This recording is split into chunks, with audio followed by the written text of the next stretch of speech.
بسم اللہ الرحمن الرحیم۔ 11واں باب حرف آخر۔ کس نباشد در جہان محتاج کس، نکتہ شرع مبین این است و بس۔ گزشتہ اوراق میں نظام ربوبیت کے تفصیلی گوشے آپ کے سامنے پھیلی ہوئی شکل میں آ چکے ہیں۔ چونکہ پھیلی ہوئی تفاصیل ذہن انسانی میں بالعموم ذرا دیر سے محفوظ ہوتی ہیں، اس لیے مناسب معلوم ہوتا ہے کہ ان تفاصیل کا ملخص سمٹی ہوئی شکل میں بھی پیش کر دیا جائے، تاکہ جو کچھ کہا گیا ہے اس کا مفہوم کتاب ختم ہونے سے پہلے پھر آپ کی نگاہوں کے سامنے آ جائے۔ انسان دو چیزوں کا نام ہے، ایک ہے اس کا جسم اور دوسری چیز ہے اس کی ذات، خودی، انا، نفس۔ اس کا جسم طبعی قوانین کے مطابق کام کرتا ہے اور ایک دن انہی قوانین کے مطابق ختم ہو جائے گا، لیکن اس کی ذات نہ طبعی قوانین کے مطابق زندہ ہے اور نہ ہی طبعی قوانین کے مطابق اس کی موت واقع ہوگی۔ اس میں حیات جاویداں کی صلاحیت رکھتی گئی ہے، لیکن زمان و مکان کے موجودہ تقاضوں کے مطابق اسے اپنی توانائیوں کے اظہار اور انہیں بروئے کار لانے کے لیے جسم کی ضرورت ہے۔ لہٰذا انسان کے لیے تربیت ذات یعنی اس کی مضمر صلاحیتوں کی نشو و نما کے لیے جسم کی پرورش بھی ضروری ہے۔ جسم کی پرورش حیوانی جبلت یا عقل کے سپرد کی گئی ہے۔ اس کے لیے عقل اپنا فریضہ سمجھتی ہے کہ سامان زیست زیادہ سے زیادہ سمیٹے اور اسے جمع رکھے، یعنی عقل کا کام لینا ہے۔ لیکن انسانی ذات کی تربیت کے لیے قانون یہ ہے کہ وہ جس قدر اپنی قوتوں کو عام کر دے گی اسی قدر اس میں استحکام پیدا ہوگا، یعنی انسانی ذات کا کام دینا ہے۔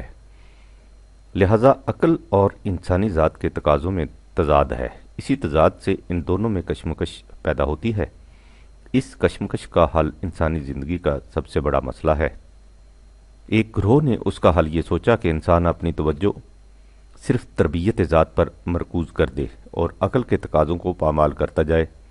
اس نے کہا کہ تربیت ذات کا راز جسم کے فنا کر دینے میں ہے۔ یہ گروہ روحانیین یا مذہب پرستوں کا گروہ کہلاتا ہے۔ دوسرے گروہ نے کہا کہ انسانی ذات کوئی چیز نہیں، انسانی زندگی کا مقصود جسم کی پرورش ہے، اس لیے عقل کو اپنے فریضہ کی ادائیگی میں بے باک چھوڑ دینا چاہیے۔ یہ گروہ مادیین یا میکانیکی تصور حیات کے حاملین کا گروہ کہلاتا ہے۔ قرآن نے کہا کہ یہ دونوں نظریے غلط ہیں۔ انہوں نے اس کشمکش کا جو حل تجویز کیا ہے وہ غالب کا شاعرانہ حل ہے، جس میں اس نے اپنے محبوب سے کہا تھا کہ غلط ہے جذبے دل کا شکوہ، دیکھو جرم کس کا ہے، نہ کھینچو گر تم اپنے کو کشاکش درمیاں کیوں ہو۔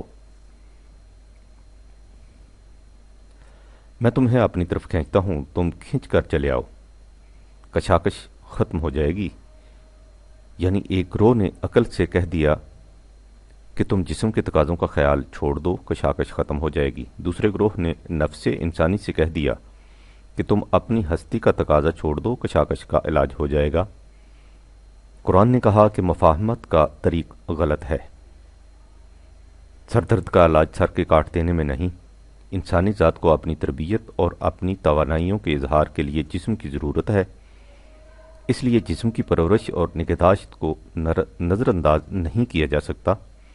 دوسری طرف اس نے کہا کہ اصل مقصود انسانی ذات کی تربیت و استحکام ہے، جسم اس کا صرف ذریعہ ہے۔ ذریعہ کو مقصد بنا لینا اور اصل مقصد کو نظر انداز کر دینا حقیقت سے چشم پوشی اور بہت بڑی حماقت ہے۔ زندگی کا صحیح پروگرام یہ ہے کہ عقل کے تقاضے بھی پورے ہوتے رہیں اور اس کے ساتھ تربیت و استحکام ذات کا مقصد عظیم بھی حاصل ہوتا چلا جائے۔ اقبال کے الفاظ میں غریباں را زیر کی ساز حیات، شرکیاں را عشق راز کائنات، زیر کی از عشق گرد و حق شناس، کار عشق از زیر کی محکم اساس، عشق چوں بازیر کی ہمبر شود، نقش بند عالم دیگر شود، خیز و نقش عالم دیگر بنا، عشق را بازیر کی آمیزدہ۔ قرآن کی ساری تعلیم کا ماحصل یہی ہے، یعنی ایسا پروگرام جس سے عقل کے تقاضے بھی پورے ہوتے جائیں اور اس کے ساتھ تربیت و استحکام ذات بھی سر انجام پاتی چلی جائے۔ قرآن نے کہا کہ جب تک افراد الگ الگ رہیں گے، ہر فرد کی عقل اپنے اپنے مفاد کے تحفظ کے لیے کوشاں رہے گی، اس کا لازمی نتیجہ باہمی مفاد کا تصادم فی الحاظہ مستقل فساد ہے۔ اس تصاد میں مفاد کا حل یہ ہے کہ افراد کو اپنی ضروریات زندگی بہم رسانی کی فکر آپ نہ ہو۔ تمام افراد کی ضروریات زندگی رزق کی فراہمی کی ذمہ داری معاشرہ پر ہو، اس طرح تمام افراد معاشرہ ایک گھرانے کے فرد بن جائیں۔ آب و نان معاذ ازی معاہدہ دودائے آدم کا نفس واحدہ۔ ظاہر ہے کہ اس اندازے پرورش کے لیے رزق کے سرچشمے افراد کی ملکیت میں رہنے کی بجائے معاشرے کی تحویل میں رہیں گے، اس لیے اس نے کہہ دیا کہ ارض سامان معیشت پر انفرادی ملکیت نہیں ہو سکتی۔ حق زمیں راجز متائے ما نگفت، این متائے بے بہا مفت۔ جب افراد معاشرہ کو ان کے اور ان کی اولاد کے سامان چیز کی طرف سے اس طرح بے فکر کر دیا گیا تو عقل کے تقاضوں کی تسکین ہو گئی۔ اب یہی عقل فرد متعلقہ کے مفاد کے تحفظ میں ہراساں و پریشان رہنے کے بجائے انسانی ذات کے فیصلوں کو بروئے کار لانے کا ذریعہ بن گئی، یعنی اس طرح عقل خود بین ہونے کے بجائے جہاں بھی ہو گئی۔ نبی اکرم صلی اللہ علیہ وسلم کے ارشاد کے مطابق اب ابلیس مسلمان ہو گیا۔ اب اس کا کام فرد کے مفاد کے تحفظ کے بجائے پوری نوع انسانی کے مفاد کا تحفظ قرار پا گیا۔ اب انسانی ذات کے راستے میں کوئی رکاوٹ نہ رہی کہ وہ اپنی توانائیوں کو دینے میں صرف کر دے، اب لینے کا سوال ہی باقی نہ رہا۔ دینے سے مراد یہ ہے کہ انسان کے تمام تخلیقی کارنامے اور ان کا ماحصل دوسروں کی نشو و نما اور ارتقائے انسانیت کے لیے عام ہو جائیں۔ ظاہر ہے کہ اس معاشرے میں افراد کی ذاتی ملکیت کا کوئی سوال ہی پیدا نہیں ہوگا، ہر فرد کی تمام ضروریات زندگی کا کفیل معاشرہ ہوگا اور تمام افراد معاشرہ کی استعداد بہبود کلی کے لیے وقف ہوگی۔ یہ ہے وہ پروگرام جس سے عقل انسانی کے تقاضے بھی پورے ہو جائیں گے اور تربیت ذات کا مقصد عظیم بھی حاصل ہو جائے گا۔ یہ دیکھنے کے لیے کہ انسانی ذات کی تربیت نشو و نما کس حد تک ہو چکی ہے، یہ دیکھنا ہوگا کہ وہ کس حد تک اعلیٰ حد بشریت صفات خداوندی سے ہم آہنگ ہو چکی ہے۔ اس کا نام قرآن کی اصطلاح میں خدا کے رنگ میں رنگے جانا ہے، صبغت اللہ ہے، ومن احسن من اللہ صبغتاً 2/138۔ مرد حق از حق بگیرد رنگ بو، مرد حق از پذیر و رنگ بو۔ خدا کی ان صفات کا علم صرف بذریعہ وحی ہو سکتا ہے۔ قرآن میں ان صفات کا تفصیلی ذکر ہے، اس لیے تربیت ذات انسانی کے پرکھنے کا معیار قرآن ہے۔ اس قسم کے معاشرے کی تشکیل جس میں تمام افراد کی ضروریات زندگی کا کفیل خود معاشرہ ہو، کسی فرد کی ذاتی ملکیت کا سوال ہی پیدا نہ ہو، اور اس طرح عقل کے تقاضوں کی تسکین کے بعد انسان پورے جذب و انہماک سے نوع انسانی کی بہبود کلی میں مصروف ہو جائے اور اس طرح سے اس کی ذات کی تربیت و استحکام ہوتا جائے۔ قرآن کا منتہا ہے، لیکن وہ اس منتہا تک بتدریج پہنچاتا ہے۔ صدقہ و خیرات کی ترغیبات اور لین دین کے ضوابط اور وصیت و میراث کے متعلقہ احکام اس عبوری دور سے متعلق ہیں جس سے گزر کر منتہا تک پہنچنا ہوتا ہے، لیکن اس عبوری دور سے متعلق احکام اور پروگرام میں بھی ہر قدم کا رخ اسی منتہا کی طرف اٹھتا ہے۔ اس طرح اس عبوری دور سے گزرتے گزرتے یہ معاشرہ از خود اس منتہا تک جا پہنچتا ہے۔ یہ منتہا خدا کی صفت رب العالمینی، تمام نوع انسانی کی ربوبیت کا مظہر تامہ ہوگا۔ اس معاشرہ کے قیام کے لیے قرآن نے تفصیلی پروگرام دے دیا ہے۔ اس کی بنیادی کڑی یہ ہے کہ انسان کو حتمی اور پختہ یقین ہو، انسانی زندگی جسم کی پرورش مفاد عاجلہ تک محدود نہیں، نفس انسانی میں یہ صلاحیت موجود ہے کہ وہ حیات جاوداں حاصل کر لے۔ زندگی ایک جوئے رواں ہے جس کا خاتمہ موت کے ساتھ نہیں ہو جاتا، لہٰذا انسان کی نگاہ قریبی مفاد کے ساتھ مستقبل آخرت کی خوشگواریوں پر بھی رہنی چاہیے۔ نفس انسانی کی تربیت نشو و نما سے مفہوم یہ ہے کہ اس میں اعلیٰ حد بشریت، صفات خداوندی، اسماء الحسنہ کی نمود زیادہ سے زیادہ ہوتی جائے۔ نفس انسانی کی تربیت کا راز دینے میں ہے، یعنی اس میں کہ وہ اپنی صلاحیتوں کو کس حد تک نوع انسانی کی عالمگیر ربوبیت اور حسن کائنات میں اضافہ کے لیے وقف کرتا ہے۔ جب افراد کے دل میں اس قسم کا یقین ایمان پختہ ہو جائے تو اس کی زندگی کی تمام حرکات و سکنات سے اس کا مظاہرہ ہونا شروع ہو جاتا ہے، اور اس سے معاشرہ میں ایسی فضا پیدا ہو جاتی ہے جس سے یہ تصور آگے بڑھتا چلا جاتا ہے۔ اس فضا میں تمام افراد معاشرہ قوانین خداوندی کا اتباع کرتے چلے جاتے ہیں۔ اس قسم کے معاشرہ کے قیام کا نام قرآن کی اصطلاح میں قیام صلاۃ ہے، یعنی ایسا معاشرہ جس میں قوانین خداوندی کا اتباع ہوتا چلا جائے۔ نماز کے وقتی اجتماعات اس نظام کی ضروری اجزاء ہیں، اس لیے انہیں بھی قرآن نے اقامت صلاۃ سے تعبیر کیا ہے۔ قیام صلاۃ کا لازمی نتیجہ اعطاء زکوٰۃ یعنی نوع انسانی کی نشو و نما ہوگا، لہٰذا اس نظام کا نقطۂ ماسکہ ہے قیام صلاۃ و اعطاء زکوٰۃ۔ یہی اسلام کا مفہوم ہے، لہٰذا اسلام کی روح سے وہی تصور، وہی نظریہ، وہی نظام قابل حمد و ستائش ہے جو قانون خداوندی کے مطابق نوع انسانی کی عالمگیر ربوبیت کا کفیل ہے۔ الحمدللہ رب العالمین۔ نبی اکرم نے اپنے رفقاء کی جماعت کی معیت میں عمر بھر کی مسلسل جد و جہد کے بعد اپنے زمانے کے تقاضوں کے مطابق اس قرآنی نظام کو قائم فرمایا، لیکن کچھ عرصہ بعد مفاد پرستانہ قوتیں غالب آ گئیں اور یہ نظام نگاہوں سے اوجھل ہو گیا۔ اب یہی مسلک جسے مفاد پرستانہ قوتوں نے وضع کیا تھا، اسلام کے نام سے صدیوں سے مسلمانوں کے ہاں راج چلا آ رہا ہے۔ ہمارا مذہب پرست طبقہ اسی اسلام کا حامی اور علم بردار ہے، اور اس کے پاس اس کی سند صرف یہ ہے کہ یہ ہمارے اسلاف سے ہم تک متوارث چلا آ رہا ہے، حالانکہ دین کی سند قرآن ہے جس کی حفاظت کا ذمہ خود خدا نے لے رکھا ہے، اور جو ہمارے پاس اپنی اصلی شکل میں حرفن حرفن محفوظ ہے۔ مسلمانوں کی اس روش کا نتیجہ یہ ہے کہ یہ خود بھی جہنم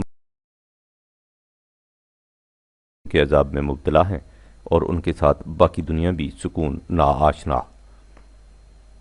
اس جہنمی حالت سے نکلنے کا ایک ہی راستہ ہے، اور وہ یہ کہ مسلمان اندھی تقلید چھوڑ کر قرآن کے حقائق پر غور کرے اور سوچے کہ خدا کا ضابطہ کس قسم کا نظام قائم کرنے کے لیے آیا تھا اور ہم نے کیا کر رکھا ہے۔ اس طرح جنت سے نکلے ہوئے آدم کو پھر سے جنت مل سکتی ہے، لیکن اگر مسلمانوں نے اپنا رخ نہ بدلا اور قرآن کے پروگرام کو اپنی زندگی کا لایا عمل نہ بنایا تو اس نظام کو کوئی اور قوم اپنا لے گی، اور وہ کام جو ان کے ہاتھوں انجام پانا تھا کسی اور کی وساطت سے تکمیل کو پہنچ جائے گا۔ خدا کا قانون نہ کسی خاص قوم سے وابستہ ہے اور نہ کسی خاص ملک و وطن کی حدود میں مقید۔ وَلِلَّهِ الْمَشْرِقُ وَالْمَغْرِبُ۔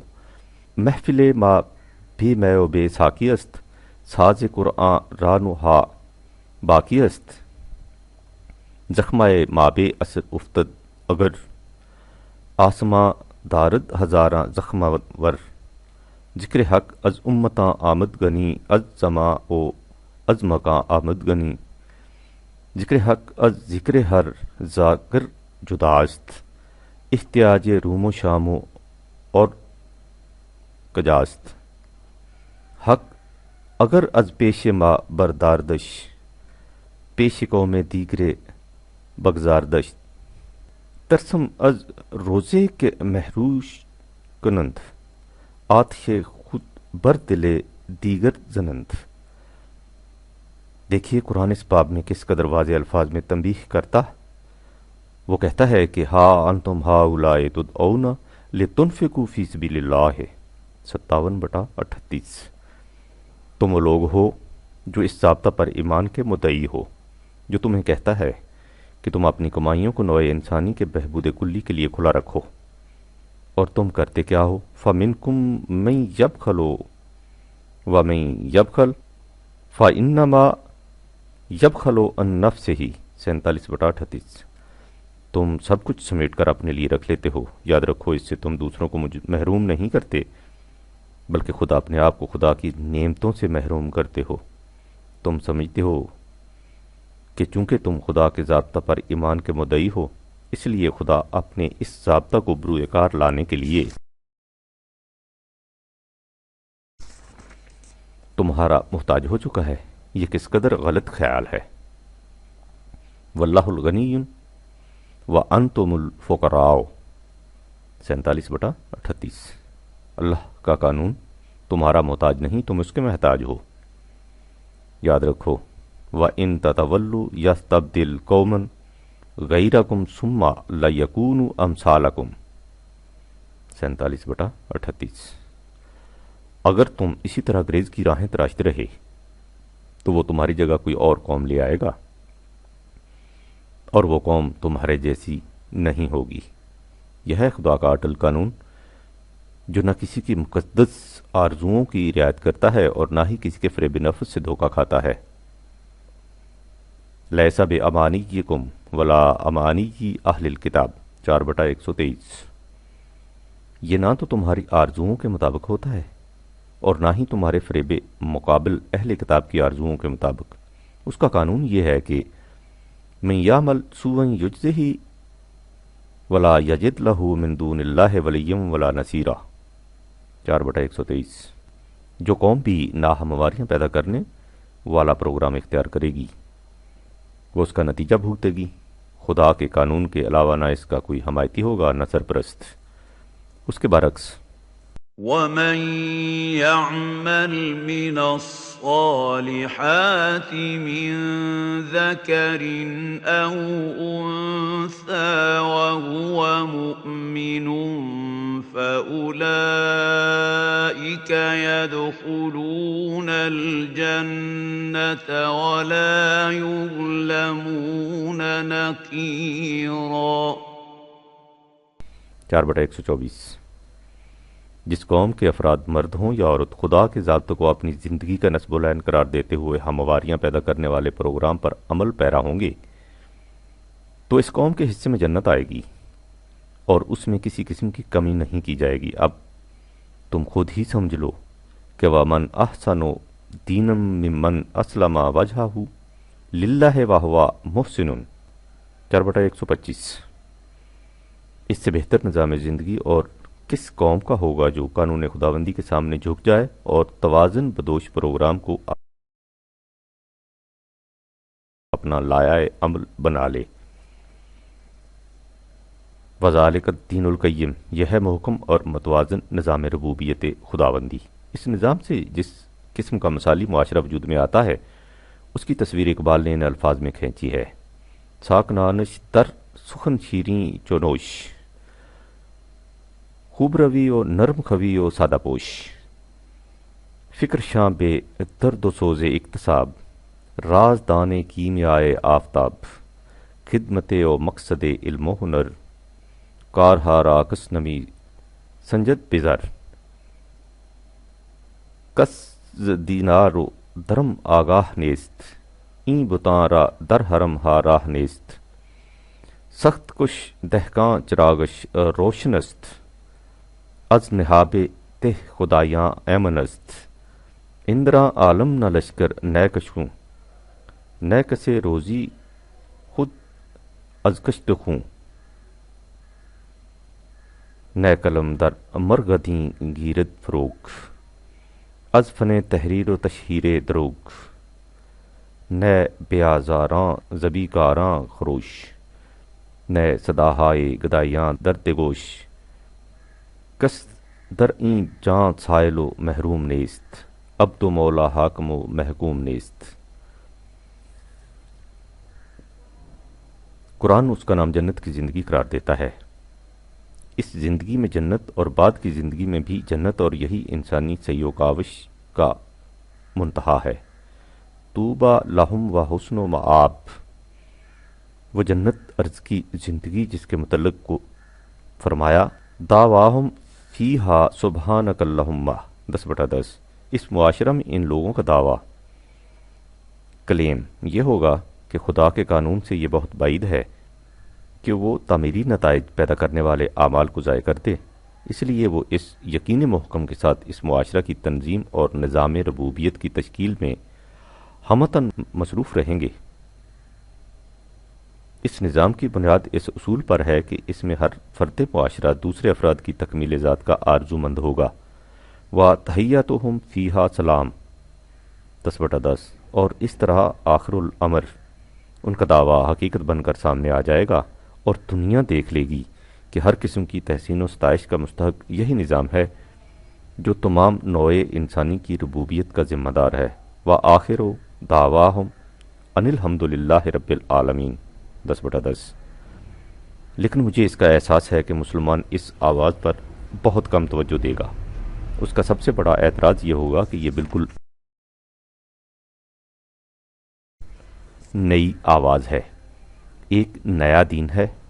صدیوں کی محکومی اور تقلید سے مسلمان کی حالت یہ ہو چکی ہے کہ اس کے قواعد فکر و عمل مفلوج ہو چکے ہیں۔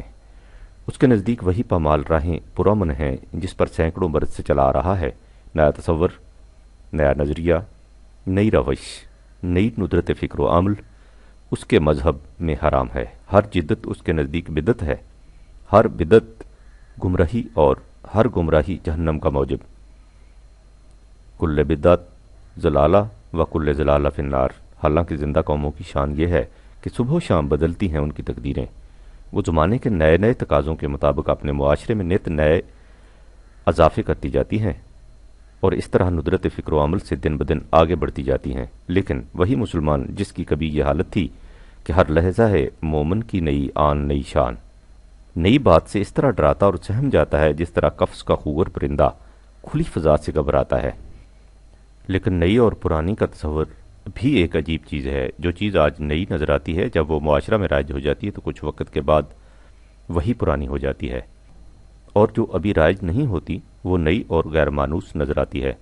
آج ہمیں قرآنی نظام ربوبیت بالکل نیا اور غیر مانوس نظر آئے گا، لیکن ذرا سوچیے کہ قرآن نے کتنے ایسے تصورات پیش کیے تھے جو اس وقت دنیا کی نگاہوں میں بالکل نئے اور غیر مانوس تھے، لیکن جو آج ساری دنیا کا معمول بن چکے ہیں۔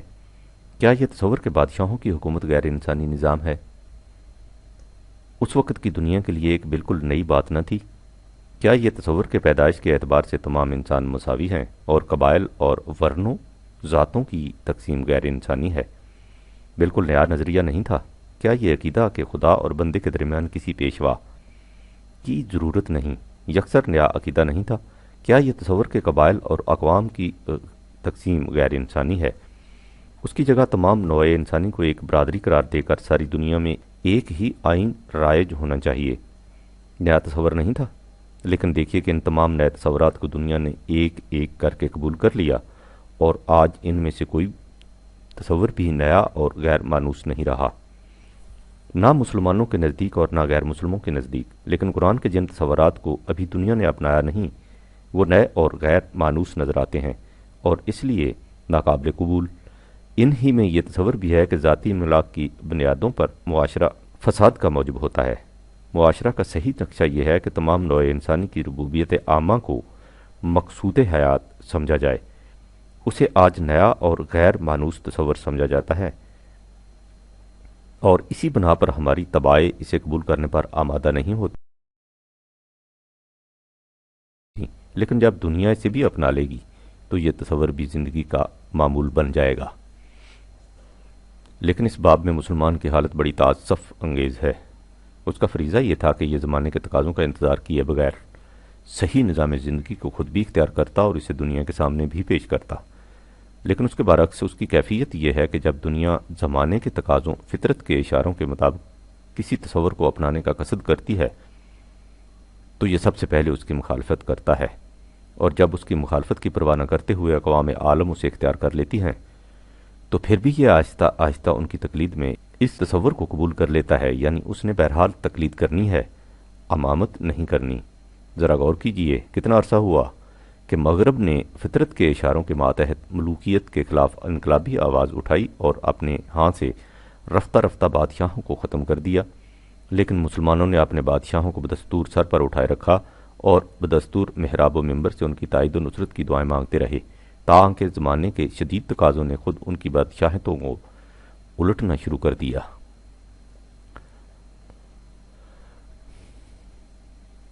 کتنا عرصہ ہوا کہ مغرب نے مذہبی پیشوائیت کے خلاف صدائے احتجاج بلند کی اور رفتہ رفتہ اپنے ہاں کی عملی زندگی سے اس غیر انسانی ادارے کو الگ کر دیا، لیکن مسلمان بدستور ملائی و پیری کی مسندوں کو بچھاتا رہا اور اب تک بچھائے چلا جا رہا ہے۔ یہ الگ بات ہے کہ اب زمانے کی تیز آندیاں ان کھوکھلی مسندوں خود تہوالا کر رہی ہیں۔ کتنا عرصہ ہوا کہ اقوام مغرب نے غلامی سلیوری کو اپنے ہاں ممنوع قرار دے دیا، لیکن مسلمانوں کے ہاں یہ لعنت ابھی تک چلی آ رہی ہے۔ اگرچہ اب دنیا کی ندامت کے خیال سے انہیں بھی اپنی روش پر کچھ جھیپ سی ضرور محسوس ہو رہی ہے۔ یہ حالت ہے اس قوم کی جسے خدا نے اقوام عالم کی امامت کے لیے آگے بڑھایا تھا، لیکن اب کیفیت یہ ہے کہ جیسا کہ اوپر لکھا جا چکا ہے، امامت تو ایک طرف جب کوئی دوسری قوم قرآنی تصور کو اپنانے کا ارادہ کرتی ہے تو بدقسمتی سے اس کی مخالفت سب سے پہلے مسلمانوں کی طرف سے ہوتی ہے۔ یہی حالت نزول قرآن کے وقت اہل کتاب کی تھی۔ کیفیت یہ تھی کہ عرب کے کفار اور مشرکین تو قرآنی تصورات کو سننے کے لیے آمادہ ہو جاتے تھے، لیکن یہ لوگ جو آسمانی کتاب کے حامل ہونے کے مدعی تھے ان تصورات کی مخالفت میں پیش پیش رہتے تھے۔ اسی لیے قرآن کو ان سے کہنا پڑا کہ وَلَا تَكُونُوا أَوَّلَ كَافِرٍ بِهِ 2/41۔ یہ تو کسی طرح بھی زیبا نہیں کہ اس کی مخالفت سب سے پہلے تمہاری طرف سے شروع ہو۔ ان سے کہا گیا کہ تم یہ کہتے ہو کہ یہ بالکل نئے تصورات ہیں جنہیں قرآن پیش کرتا ہے، یہ نئے نہیں ہیں۔ ان ھذا لفی صحف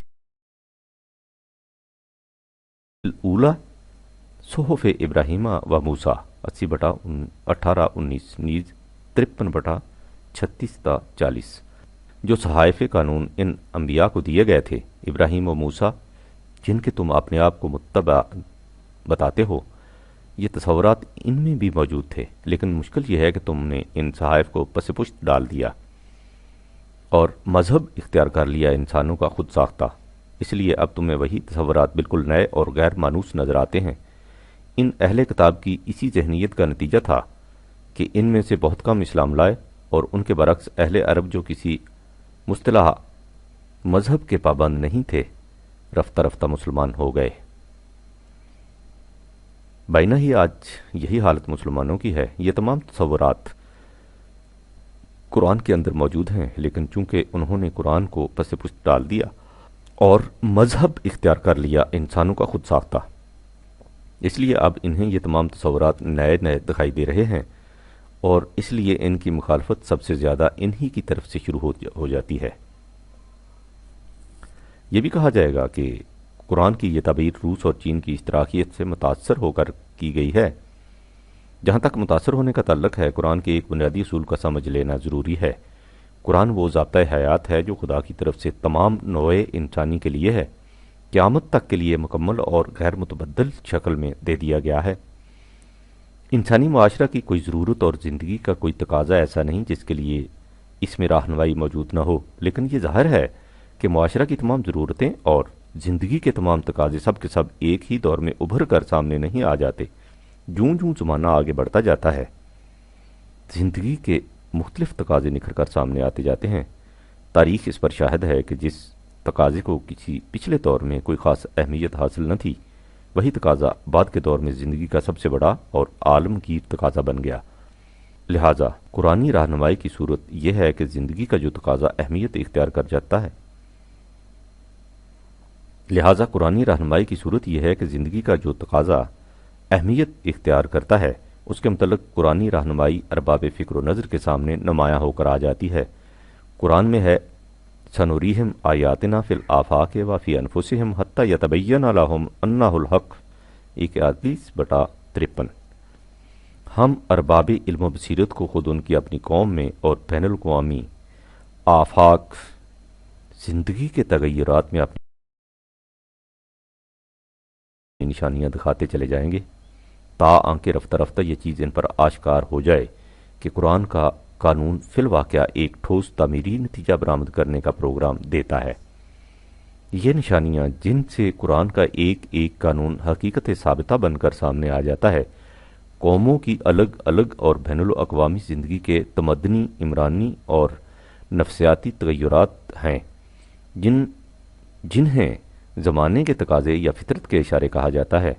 اقبال کے الفاظ میں، صد جہان تازہ در آیات اوست، اثرها پیچیدہ در آنات اوست، بندہ اے مومن ز آیات خداست، ہر جہاں اندر بر اوچوں کباست، چوں کہن گرد و جہان در برش، می دہد قرآن جہان دیگرش۔ بنابراین اگر اپنے زمانے کے تقاضوں کی حل طلبی کے لیے قرآن میں غور و فکر کرنا جرم ہے تو پھر قرآن میں چھپی ہوئی حقیقتیں ابھر کر کبھی سامنے نہیں آ سکتی۔ ہمارا زمانہ عصر معیشت، ایج آف اکنامکس کہلاتا ہے۔ میں سمجھتا ہوں کہ قرآن کے مذکورہ صدر اصول کے مطابق اس زمانے کے رجحانات خود اس کے مقتضی تھے کہ قرآن میں غور کرنے سے اس کا نظام ربوبیت ابھر کر سامنے آ جاتا اور اس طرح اس کی مستور حقیقت مشہود بن جاتی ہے۔ باقی رہا یہ کہنا کہ قرآن کی یہ تعبیر روس اور چین کی اشتراکیت سے متاثر ہو کر کی گئی ہے، سو اس قسم کی سطحی بات وہی کر سکتا ہے جس نے نہ چین اور روس کی اشتراکیت کا غائب نظر سے مطالعہ کیا ہو اور نہ ہی قرآن کے نظام ربوبیت کا۔ جس نے ان دونوں نظام ہائے زندگی کا گہری نظر سے مطالعہ کیا ہے وہ جانتا ہے کہ یہ دونوں نظام اپنی اصل و بنیاد کے اعتبار سے کس قدر باہم دیگر مختلف اور متغیر ہیں۔ یہی وجہ ہے کہ میں شروع سے قرآنی نظام ربوبیت کو پیش کرنے کے ساتھ کمیونزم کا تجزیہ بھی کرتا چلا آ رہا ہوں، تاکہ سطح بھی نگاہوں کو یہ دھوکہ نہ لگ جائے کہ اصل کے اعتبار سے یہ دونوں ایک ہیں۔ جیسا کہ میں نے گزشتہ اوراق میں مختصر الفاظ میں بتایا ہے، کمیونزم اس مسئلہ کے حل کی تلاش میں ضرور نکلی، لیکن اس تلاش میں اس کی کیفیت یہ ہو گئی کہ خواستم پیکاں برارم در جگر نشتر شکست، وہ چلی تھی جنت کی تلاش میں لیکن انسانیت کو لے گئی جہنم کی طرف۔ اس کی بنیادی غلطی یہ تھی اور یہ لازمی نتیجہ تھا میکانکی تصور حیات کا جو مارکس کے رگوپے میں سرایت کر چکا تھا کہ اس نے انسان کا سارا مسئلہ روٹی میں محدود کر دیا۔ اس نظریہ کے ماتحت انسان ریل کا انجن بن کر رہ گیا، اس کے پیٹ میں ایندھن اور حلق میں پانی ڈال دیجئے تو اس کے سارے تقاضے پورے ہو جاتے ہیں۔ اس کے بعد ریلوے کا آفیسر اسے جس پٹری پر جی چاہے ڈال دے، وہ ڈرائیور کے اشاروں پر اندھوں کی طرح دوڑتا چلا جائے گا۔ نہ اسے یہ معلوم ہوگا کہ میں کیوں دوڑ رہا ہوں، نہ اس کی زندگی کا اپنا کوئی مقصد ہوگا، نہ منزل، نہ کوئی اختیار ہوگا، نہ ارادہ۔ عمر بھر دوسروں کی بچھائی ہوئی پٹڑیوں پر دوسروں کے اشاروں کے مطابق دوڑتے رہے اور جب دوڑتے دوڑتے دم توڑ دیا تو اس انجن کی جگہ ایک اور انجن آ گیا اور اس طرح ساری تک و تاز کی قیمت وہ ایندھن جو اس کے پیٹ میں ڈالا گیا تھا اور وہ پانی جو اس کے حلق میں انڈیلا گیا۔ اس نظریہ حیات کے ماتحت انسان رہتا ہی نہیں، مشین کے پرزے بن جاتا ہے۔ یہ بھی ظاہر ہے کہ ایک جیتے جاگتے صاحب اختیار و ارادہ انسان کو مشین کا پرزہ یا ریل کا انجن بنانے کے لیے کس قدر استبداد کی ضرورت ہوتی ہے، لہذا کمیونزم استبداد کے بغیر ایک قدم بھی نہیں چل سکتی۔ اس مقصد کے لیے کمیونزم کے پاس دو حربے ہیں۔ پہلا یہ کہ موجودہ نسل کے انسانوں کو آہنی شکنجوں میں اس طرح جکڑے رکھا جائے کہ وہ اپنی مرضی سے ایک انچ بھی ادھر ادھر نہ ہل سکیں، اور دوسرا حربہ یہ کہ آنے والی نسل کو تعلیم اس انداز کی دی جائے کہ وہ ابھریں ہی انسانوں کی بجائے مشین کے پرزے بن کر، ان میں اپنی انفرادیت اور اختیار و ارادے کا احساس ہی باقی نہ رہے۔ یہ ہے وہ قیمت جو کمیونزم انسان سے روٹی کے بدلے میں وصول کرتی ہے، یعنی ای خدا نے دہد جانے برت، روٹی دیتی ہے اور جان لے لیتی ہے۔ اس کی وجہ یہ نہیں کہ مارکس یا اس کے دیگر رفقائے کار یہ چاہتے تھے کہ غریبوں اور مزدوروں کو روٹی کا لالچ دے کر ان کا گلا گھونٹ دیا جائے۔ اس کی وجہ یہ ہے کہ یہ بات تنہا عقل کے بس کی ہے ہی نہیں کہ وہ کوئی ایسا نظام زندگی سوچ سکے جو انسانی زندگی کے تمام تقاضوں کو جو ایک دوسرے کے ساتھ اس طرح گتھے ہوئے ہیں کہ ایک دوسرے سے الگ کیا ہی نہیں جا سکتا، حسن کارانہ توازن کے ساتھ پورا کرتا جائے۔ تنہا عقل انسان کے مختلف گوشوں کو دیکھ سکتی ہے، وہ انسان کو تماماً ایز اے ہول دیکھ ہی نہیں سکتی۔ اس لیے جب وہ اس کا ایک تقاضا پورا کرنے کی کوشش کرے گی تو 100 تقاضوں کا گلا گھٹ جائے گا۔ اس کے برعکس وہی انسان کو تماماً دیکھتی ہے، اس لیے اس کی روح سے دیا ہوا نظام انسانی زندگی کے تمام تقاضوں کو پورا کر سکتا ہے۔ انسان کی مشکل یہ نہیں رہی کہ وہ زندگی کے تقاضوں سے واقف نہیں ہوتا۔ تاریخ کے مختلف ادوار میں اس کی زندگی کے مختلف تقاضے ابھر کر سامنے آتے رہے۔ اس لیے اگر ان پنکھڑیوں کو جو شاہراہ تاریخ پر بکھری پڑی ہیں اکٹھا کر لیا جائے تو انسانی زندگی کے تقاضوں کا اچھا خاصا مجموعہ ہاتھ آ سکتا ہے، لیکن اس کی مشکل یہ رہی ہے کہ وہ تنہا عقل کی روح سے کسی ایسے نظام کا سراغ نہیں پا سکا جس میں ان تمام تقاضوں کی تسکین کا سامان فراہم ہو جائے۔ قرآن نے یہ دعویٰ نہیں کیا کہ میں ایک ایسی حقیقت کا پتہ دیتا ہوں جو اس سے پہلے تم میں سے کسی کے پاس آئی نہیں۔ اس نے یہ کہا ہے کہ میں ایک ایسا نظام بتاتا ہوں جو ان تمام حقیقتوں کو سچا کر کے دکھائے گا جو تمہارے پاس آئی تھیں، مصدقا لما معکم۔ انسان کو ایک ایسے ہی نظام کی تلاش تھی اور اس تلاش میں وہ بری طرح ناکام رہا تھا۔ یہ نظام قرآن نے دیا اور اس دعویٰ کے ساتھ دیا کہ اس کی مثیل و نظیر پیدا کرنا انسانی عقل کے بس کی بات نہیں تھی۔ یہی وہ نظام ہے جس میں ہر فرد معاشرہ کی طبعی ضروریات بھی پوری ہو جاتی ہیں اور اس کی ذات کی تکمیل بھی ہو جاتی ہے، اور یہی مقصود انسانیت ہے۔ یہ نظام قرآن کے سوا کہیں نہیں ملے گا۔ حقیقت یہ ہے کہ انسانی فکر زمانے کے تقاضوں سے مجبور ہو کر صحیح راستہ کی تلاش میں ہاتھ پاؤں ضرور مارتی ہے، لیکن وہ فوراً اس راستہ تک نہیں پہنچ جاتی۔ اس کے سامنے صرف پگڈنڈیاں آتی ہیں جو بڑے پیچو خم کھاتی، کوہ دریا کو عبور کرتی، بڑے بڑے دشوار گزار مراحل طے کرتی، مختلف تجارب کے بعد زندگی کی متوازن شاہراہ صراط مستقیم میں جا کر ملتی ہیں، اور یہ کچھ بھی زندگی کے کسی ایک تقاضے کے متعلق ہوتا ہے، تماماً ایز اے ہول نہیں ہوتا۔ برعکس اس کے وحی کی رہنمائی زندگی کے تمام تقاضوں کو سامنے رکھتی ہے اور انسان کو براہ راست صراط مستقیم پر لے جاتی ہے، جس سے وہ راستے کی پرپیچ گھاٹیوں سے، جن میں کھو جانے کا ہمیشہ خطرہ ہوتا ہے، محفوظ و مصون نکل آتا ہے۔ لا خوف علیہم ولا ہم یحزنون۔ یہی وجہ ہے کہ فکر انسانی نے زمانے کے تقاضوں سے مجبور ہو کر جو راستے اختیار کیے، ان میں حق و باطل ملے جلے رہے، حق متمیز ہو کر سامنے نہیں آیا۔ مثلا روسو اور اس کے رفقا کی فکر نے ملوکیت سے ابا کر کے جمہوریت کا تصور تلاش کیا، تو ان کی یہ کوشش غلط راستے سے صحیح راستے کی طرف ایک قدم ضرور تھی، لیکن ان کی جمہوریت انہیں اس مقام تک نہ پہنچا سکی جو وہی کی رہنمائی سے مل سکتا تھا۔ نتیجہ اس کا یہ کہ مغرب باہما ادعائے جمہوریت ابھی تک انسانیت کی صحیح جمہوریت سے دور ہے اور مختلف تجربہ گاہوں سے گزر رہا ہے۔ اگر اس وقت زمانے کے تقاضوں کے پیش نظر روسو کی بجائے کوئی ایسا صاحب فکر آگے بڑھتا جو قرآن کی روشنی میں نشان منزل متعین کرتا، تو دنیا ایک قدم میں صحیح راستہ پر جا پہنچتی اور زندگی کے دوسرے تقاضے جو اس وقت جمہوریت کے غلط تصور کی بھینٹ چڑھ رہے ہیں، ساتھ کے ساتھ پورے ہو جاتے۔ اسی طرح عصر حاضر کے تقاضوں سے مجبور ہو کر مارکس اور اس کے رفقا نے بھی صحیح راستے کی تلاش کی کوشش کی اور ان کی فکر انہیں راستے کا دھندلا سا تصور دے سکی، لیکن صراط مستقیم زندگی کی متوازن راہ نکھر کر ان کے سامنے نہ آ سکی۔ ان کی نگاہیں مساوات شکم میں الجھ کر رہ گئیں، انسانی ذات کے غیر متناہی تقاضوں کو بے نقاب نہ دیکھ سکیں۔ اگر اس وقت ان کی جگہ کوئی ایسی فکر آگے بڑھتی جو قرآن کی روشنی میں اس مسئلہ کا حل طلب کرتی، تو دنیا اس وقت تک کبھی کی نظام ربوبیت کو اختیار کر چکی ہوتی۔ یہ کام مسلمانوں کے کرنے کا تھا جو اپنی بغل میں خدا کی زندہ کتاب رکھتے ہیں، لیکن اگر مسلمان وحی کی روشنی میں دنیا کی رہنمائی نہ کریں تو فکر انسانی کے لیے اس کے سوا چارہ کیا ہے کہ وہ اپنی کوششوں سے اس راستے کا سراغ لگاتی رہے۔ اس کی یہ کوشش بہرحال اس قوم کی روش سے تو بہتر ہے جو نہ خدا کی وحی سے کام لے اور نہ ہی عقل کی روشنی سے، لیکن جب خدا کی وحی سامنے آ جائے تو پھر عقل سلیم کا تقاضا یہی ہے کہ وہ اپنی حدود لیمیٹیشنز کا اعتراف کر کے وحی کی رہنمائی میں صراط مستقیم پر چل نکلے۔ اس کی یہ روش انسانیت کو اس جنت کی طرف لے جائے گی جس کی بہاروں پر کبھی خزاں نہیں آ سکتی، تجری من تحتہا الانہار، اور جس میں پہنچ کر انسان کو کسی قسم کا خوف و حزن باقی نہیں رہ سکتا۔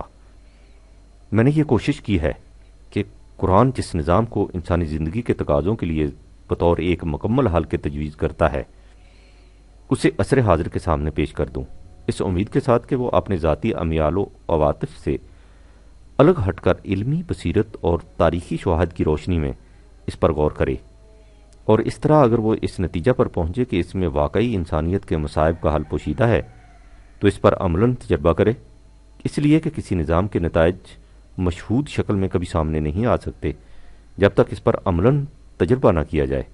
قرآن کا دعویٰ یہ ہے کہ میرے پیش کردہ نظام کو عملاً آزما کر دیکھو، اس کے نتائج میرے دعوے کی صداقت کی دلیل بن جائیں گے۔ قرآن یہ بھی کہتا ہے کہ میری دعوت کے مخاطب صرف وہی لوگ ہو سکتے ہیں جن میں زندگی کی رمق موجود ہے۔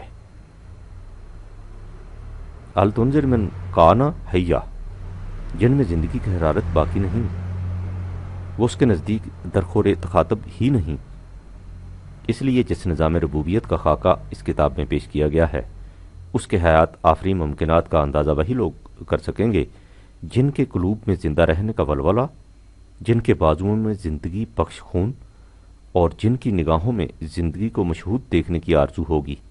جو چلتی پھرتی لاشیں زندگی اور اس کی توانائیوں سے محروم ہو کر محض پیکرے آب و گل بن چکی ہیں، ان سے نہ تو قرآن کا تخاطب ہے اور نہ ہی مجھے کوئی توقع۔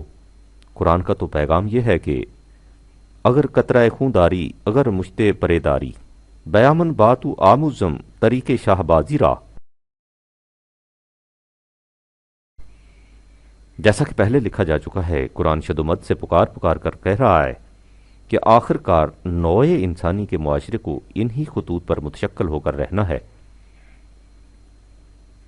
جو اس نے تجویز کی ہیں۔ یہ فطرت کا اٹل فیصلہ ہے جسے واقع ہو کر رہنا ہے۔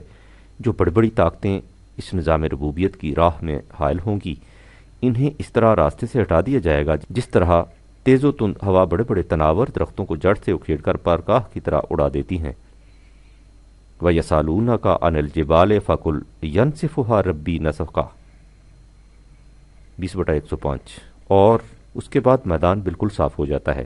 فَيَذَرُهَا كَأَنْ صَفْصَفًا 20/106، جس میں نہ کسی قسم کا ٹیڑھ پن باقی رہتا ہے نہ اونچ نیچ۔ لَا تَرَىٰ فِيهَا عِوَجًا وَلَا أَمْتًا 20/107۔ ان سے اس طرح میدان صاف کر دینے کے بعد انسانیت کا وہ گروہ عظیم جو آج تک اس بری طرح کچلا جا رہا ہے، ابھر کر اوپر آ جائے گا۔ وَتَرَى الْأَرْضَ بَارِزَةً 18/47۔ اس لیے کہ اس ربوبیت عامہ کی روح سے اس کی دبی ہوئی صلاحیتیں اور چھپے ہوئے جوہر پوری نشو و نما پا کر مشہود ہو جائیں گے، اور یوں نوع انسانی اپنے پاؤں پر کھڑی ہو جائے گی۔ قرآن کہتا ہے کہ یہ انقلاب عظیم واقع ہو کر رہے گا۔ مندرجہ بالا الفاظ کو پھر دہرائیے کہ یہ انقلاب عظیم واقع ہو کر رہے گا۔ ان الفاظ کو آپ اس سے پہلے بھی کئی ایک مقامات پر دیکھ چکے ہیں۔ سوال یہ پیدا ہوتا ہے کہ وہ کون سی قوت ہے جس کی بنا پر یہ انقلاب واقع ہو کر رہے گا؟ اس کا جواب عام طور پر تو یہی دیا جائے گا کہ یہ سب کچھ اللہ کی قدرت سے ہوگا۔ وہ بڑا قادر و توانا ہے، ہر شے اس کے قبضہ قدرت میں ہے، وہ جو چاہے کر سکتا ہے، اس کے حضور کسی کو دم مارنے کی مجال نہیں۔ اس لیے جب اس خدا نے کہہ دیا کہ ایسا ہو کر رہے گا تو ضرور ایسا ہو کر رہے گا۔ یہ درست ہے کہ خدا بڑی قدرتوں کا مالک ہے اور کسی کی مجال نہیں کہ اس کے ارادے اور فیصلے کے سامنے رکاوٹ بن کر کھڑا ہو جائے، لیکن اس خدا نے خود ہی بتا دیا ہے کہ ہماری اس قدرت اور قوت کا ظہور یوں ہی ہنگامی طور پر نہیں ہوتا بلکہ ایک قاعدے اور ضابطے کے مطابق ہوتا ہے۔ اسی کو ہم نے گزشتہ صفحات میں قانون خداوندی سے تعبیر کیا ہے، لہٰذا یہ انقلاب قانون خداوندی کی قوت سے ظہور میں آئے گا۔ لیکن مشکل یہ ہے کہ ہم بہت کم سمجھتے ہیں کہ قانون میں کتنی بڑی قوت ہوتی ہے۔ اول تو جب ہم قانون کا لفظ بولتے ہیں تو ہماری نگاہ عدالتوں کی طرف اٹھ جاتی ہے، کیونکہ ہم نے قانون کا لفظ عدالتوں ہی کے ضمن میں سنا ہے، لیکن قانون عدالتوں تک محدود نہیں، یہ ساری کائنات کو محیط ہے۔ یہاں جو کچھ ہو رہا ہے قانون کے تابع ہو رہا ہے۔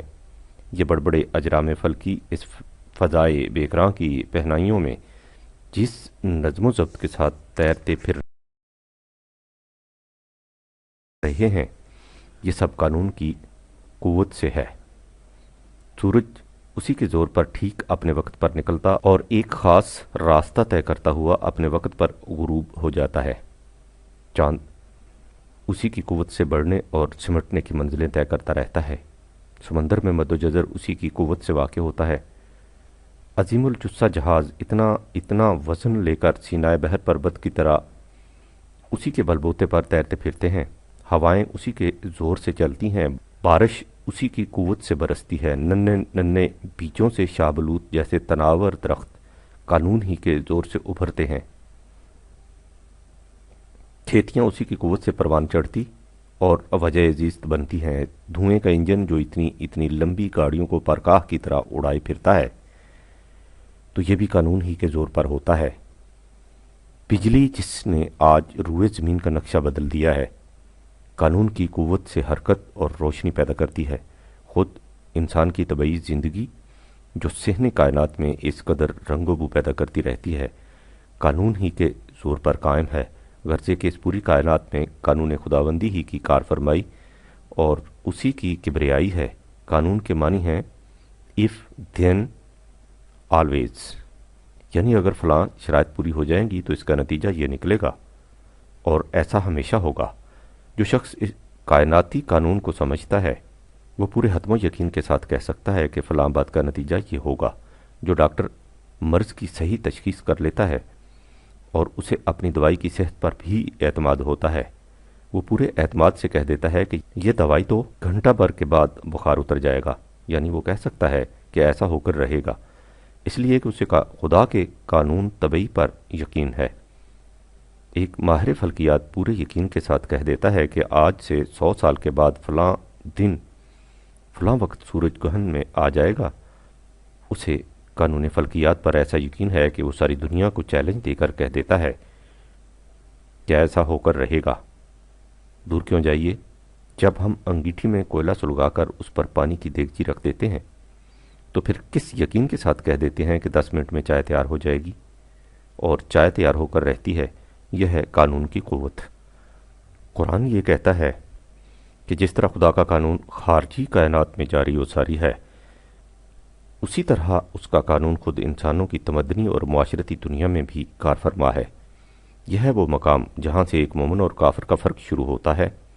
وہ کہتا ہے کہ عام لوگوں کی حالت یہ ہے کہ وہ اسے تو مانتے ہیں کہ کائنات میں ایک خارجی قانون جاری و ساری ہے، لیکن جب وہ انسانوں کی دنیا میں آتے ہیں تو یہاں کسی خارجی قانون کو تسلیم نہیں کرتے۔ خارجی قانون کا مطلب یہ ہے کہ وہ قانون خود ان چیزوں کا پیدا کردہ نہیں ہوتا، ان پر خارج سے وارد ہوتا ہے۔ مثلا یہ قانون کہ پانی اتنی حرارت کے بعد بھاپ بن جائے گا، خود پانی کا اپنا تجویز کردہ نہیں، کوئی خارجی قوت ہے جس نے یہ قانون پانی کے لیے تجویز کر رکھا ہے۔ یہ لوگ اشیاء کائنات کے لیے تو اس قسم کا قانون تسلیم کرتے ہیں، لیکن انسانوں کی دنیا میں اس قسم کا قانون نہیں مانتے، بلکہ یہ کہتے ہیں کہ انسانوں کو خدا کا حاصل ہے کہ وہ اپنے لیے آپ قانون تجویز کریں۔ قرآن کہتا ہے کہ یہ ان لوگوں کی بھول ہے۔ وَلَئِن سَأَلْتَهُم مَّن خَلَقَ السَّمَاوَاتِ وَالْأَرْضَ وَسَخَّرَ الشَّمْسَ وَالْقَمَرَ لَيَقُولُنَّ اللَّهُ۔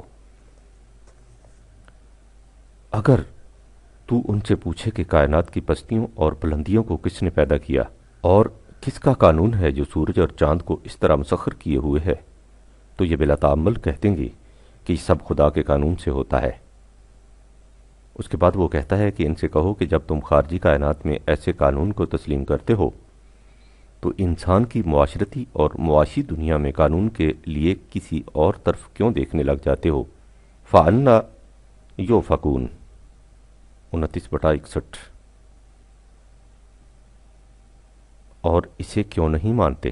اللہ یبسط الرزق لمن یشاء من عبادہ ویقدر لہ 29/62۔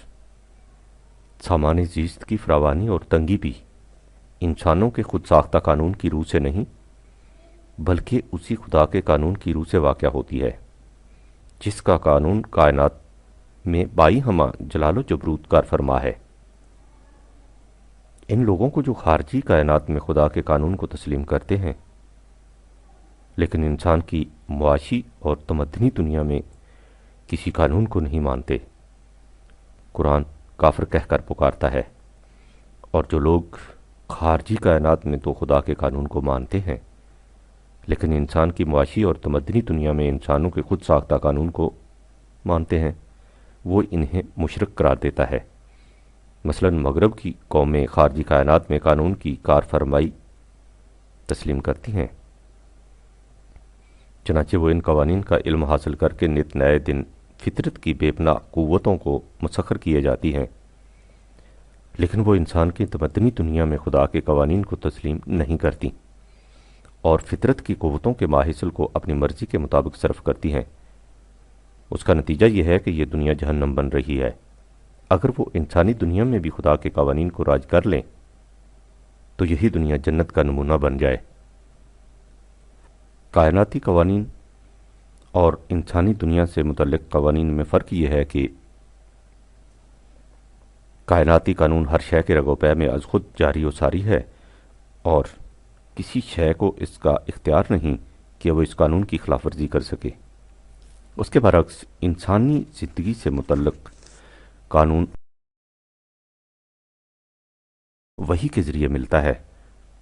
انسان کو یہ اختیار دیا گیا ہے کہ وہ چاہے تو اس قانون کو اختیار کرے اور چاہے تو اپنے لیے دوسرا قانون وضع کر لے، لیکن جس طرح کائناتی قانون کی قوت ایسی ہے کہ اسے کوئی شکست نہیں دے سکتا، اسی طرح انسانی زندگی سے متعلق قانون کی قوت بھی اس قدر بے پناہ ہے کہ ساری دنیا کے انسان مل کر بھی چاہیں کہ اس کے خلاف نتیجہ پیدا کر سکیں تو یہ ناممکن ہے۔ وما انتم بمعجزین فی الارض ولا فی السماء 29/22۔ جس طرح تمہارے لیے یہ ناممکن ہے کہ ہمارے کائناتی قانون کو شکست دے سکو، اسی طرح یہ بھی ناممکن ہے کہ تم اپنی تمدنی اور معاشی دنیا میں بھی ہمارے قانون کو ناکام بنا دو۔ تمہیں اس کا تصور بھی نہیں کرنا چاہیے کہ تم ایسا کر سکتے ہو۔ 24/57۔ سورہ جاثیہ میں ہے ام حسب الذین اجترحوا السیئات، کیا وہ لوگ جو انسانی معاشرہ میں ناہمواریاں پیدا کرتے رہتے ہیں یہ خیال کیے بیٹھے ہیں ان نجعلہم کالذین آمنوا وعملوا الصالحات، کہ ہم انہیں ان لوگوں جیسا بنا دیں گے جو ہمارے قانون کو اپنی زندگی کا نصب العین قرار دے کر اس کے بتائے ہوئے صلاحیت بخش پروگرام پر عمل پیرا ہوتے ہیں۔ کیا یہ لوگ اس ذہن میں ہیں کہ سواء محیاہم و مماتہم، ان کی زندگی اور ان کی موت ایک جیسی ہوگی؟ کبھی ایسا نہیں ہو سکتا۔ ساء ما یحکمون 45/22۔ ان کا یہ اندازہ بڑا غلط ہے، ان کا یہ فیصلہ بہت برا ہے جو ان کے حق میں تباہی لے آئے گا۔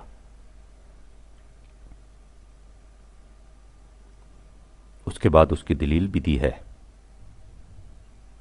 اور دلیل یہ دی ہے کہ کیا ان لوگوں نے کائناتی نظام پر غور نہیں کیا کہ خالق السماوات والارض بالحق، خدا نے اس تمام سلسلہ کائنات کو اس طرح پیدا کر رکھا ہے کہ وہ ٹھوس تعمیری نتائج مرتب کرے، لہٰذا جو قوم ہمارے قانون کے مطابق عمل پیرا ہوگی جو وحی کے ذریعے دیا گیا ہے، اس کی جدوجہد ٹھوس تعمیری نتائج پیدا کرے گی، اور جو اس کے برعکس چلے گی اس کی کوششیں تخریبی نتائج مرتب کریں گی۔